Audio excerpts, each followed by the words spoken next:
زندگی کے اندر مشکلات، پریشانیاں اور مہنگائی سے تڑپنا، یہ وہ سب کچھ ہے، بلائیں اور مصیبتیں سب کے لیے۔ لیکن کچھ لوگ ایسا بندوبست بھی کرتے ہیں کہ جب حضور فرماتے ہیں کہ صدقہ بلاؤں کو ٹال دیتا ہے، ایسا بندوبست بھی کرتے ہیں کہ رزق میں برکت، مشکلیں ٹل جاتی ہیں، مصیبتیں دور ہو جاتی ہیں اور اللہ تعالیٰ ان کے رزق میں برکت عطا فرما دیتا ہے۔ ایک گھر کے اندر ایک بچے نے غلہ رکھا ہوا تھا، ایک بچے نے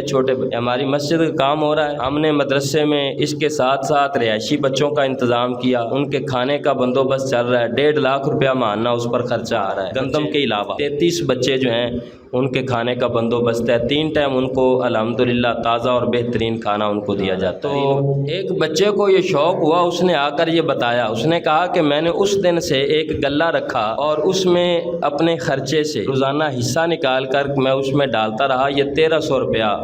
یہ میں نے جمع کیا اور یہ میں آپ کو اس کے لیے پیش کر رہا ہوں۔ ایک گھر کے روٹین کے اندر آپ لوگ خود سوچ سکتے ہیں، ہمارے گھروں کے اندر ہزاروں ایسی ضروریات ہیں ہماری جن پر ہم لاکھوں روپیہ خرچ کرتے ہیں، اور وہ ضروریات بھی ایسی ہیں،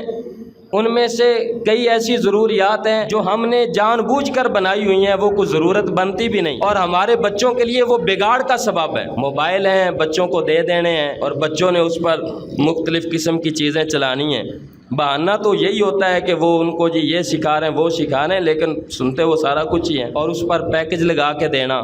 کتنے ہزاروں روپے اس پر خرچ کرنے، گھر کے اندر ٹی وی لگانا، اس کے کیبل لگانا، اس کا 400-500 روپے پتہ نہیں کتنا بل ہوتا ہے، وہ اس کا دینا، اسی طرح مختلف قسم کے بل بھرنے، اور کئی بل ان میں ایسے جو اولاد کی بربادی کا، ان کے تربیت کو خراب کرنے کا باعث ہے، اور وہ ہم جو ہے وہ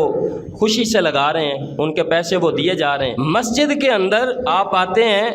مسجد کا بھی بجلی کا بل ہوتا ہے، اور اس دفعہ 31,000 روپے 1 میٹر کا بل آیا، اور 3 میٹر ہیں ہماری مسجد، 2 3 فیز ہیں اور 1 سنگل فیز ہے، اتنا بل مسجد کا بھی آتا ہے۔ جن صفوں پر ہم نماز پڑھتے ہیں یہ بھی لاکھوں میں آتی ہیں، یہاں جو ہم وضو کے لیے پانی استعمال کرتے ہیں اس کا بھی بل ہوتا ہے۔ یہاں مسجد کے اندر ہمیں ہر سہولت دی جاتی ہے، لیکن اس کے بارے میں ہم بہت کم سوچتے ہیں۔ یہ نہیں میں کہتا کہ نہیں سوچتے، اس میں بہت کم ہم سوچتے ہیں کہ ہم اس کے لیے آئے ہیں تو چلو 100 روپیہ ہی دیتے چلے جائیں، 100 روپیہ تک بھی ہم اس میں دینا جو ہے نا وہ بڑا مشکل اور بھاری سمجھ۔ ایسے ذہن کے لوگ بھی موجود ہیں اس دنیا میں کہ جو لوگ اپنے رزق سے، اپنے خرچ سے، گھر کے خرچ سے یا اپنے جیب خرچ سے وہ حصہ نکال کے وہ جوڑ کے کہتے ہیں کہ مدرسے اور مسجد کی خدمت کی جائے، دنیا بھی سنور جاتی ہے، آخرت بھی سنور جاتی ہے۔ تو یہ تبلیغ کے طور پر آپ سے کہا ہے، آپ بھی کھل کے خدمت کیا کریں۔ یہاں پر آپ تشریف لاتے ہیں، اللہ تعالیٰ آپ کی ہر حاضری کو قبول فرمائے، تو کھل کے خدمت بھی کیا کریں، یہی تو ہے جو دنیا اور آخرت بنانے والی چیز ہے۔